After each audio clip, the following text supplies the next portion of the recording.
What's up, YouTube? LV Train Guy 2345 coming at you. I got a how-to video for you guys. I said I would be putting content out there, and I want to thank you for the subscribers. I've already seen that I have about 8 subscribers, so thank you very much for that. But this morning I'm on my workbench, and I have a gondola car here that I'm working on, weathering and stuff like that. So I'll go through the details a little bit later, but what I do before I do anything to my cars, especially when they're brand new from the box, I go through the whole car. I don't care if it's an auto rack car or a container well car, regular box car, whatever. I go through the box car or the piece of rolling stock first and foremost. And what I do first thing is I'll check the couplers on both sides. Usually I swap them out to KD couplers right away. I buy them in bulk, so I normally swap out to KD couplers right away.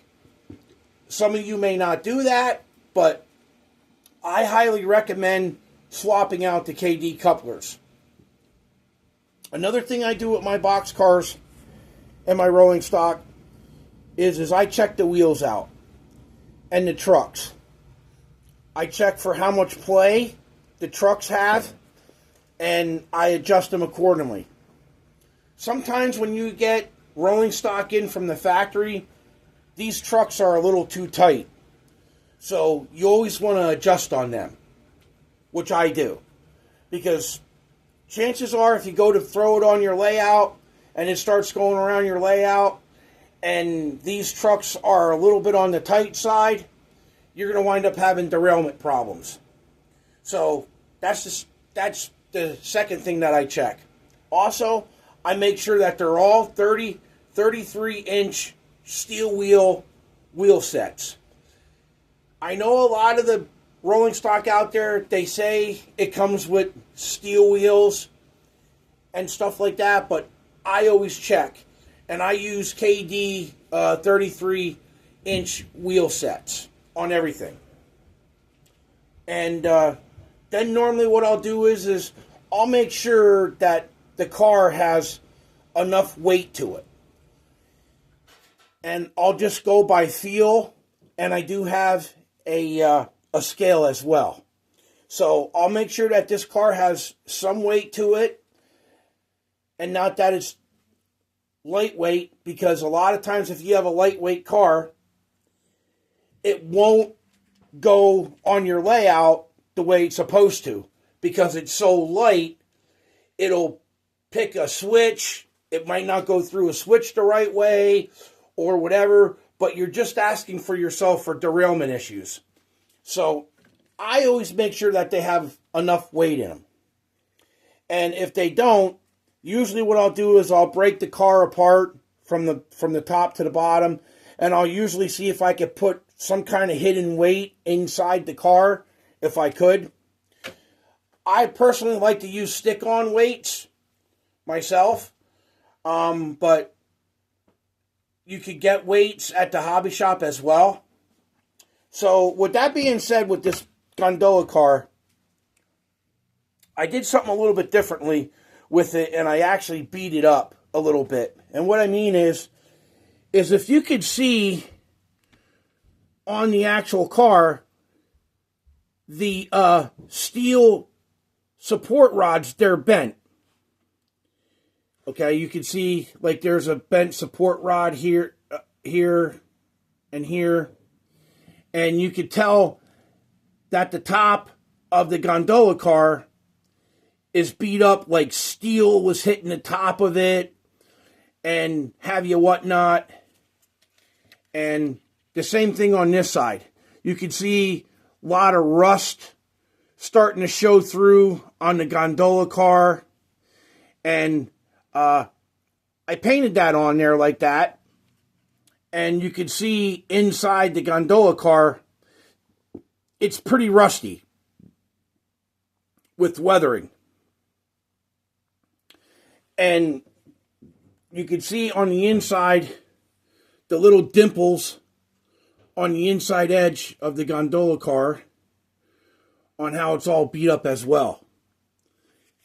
But how I achieved that was, before I weathered it and airbrushed it, what I did was I took a heat gun on the smallest setting and I just warmed the plastic up a little bit.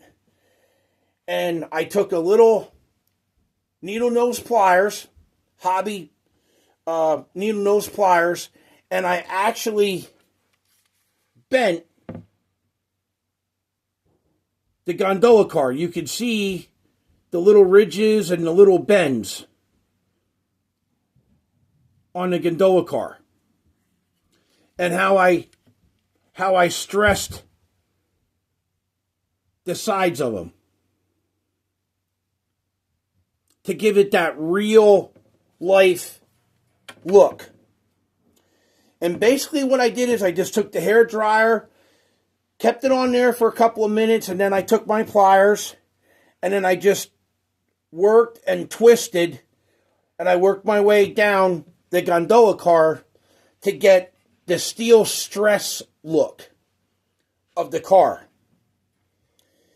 And then once I did that, I let the whole car cool off and everything.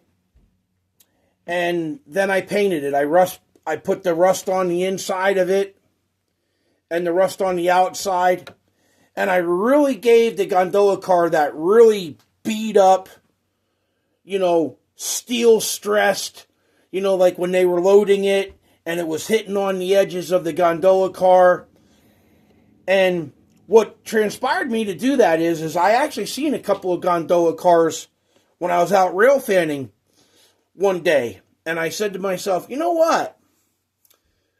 I got to model a gondola car like that and actually stress the steel out and stuff like that to make it look like steel or scrap metal was hitting the car. So that's the end result. But in general, that's how you weather and stress a gondola car, like stress speed up a gondola car.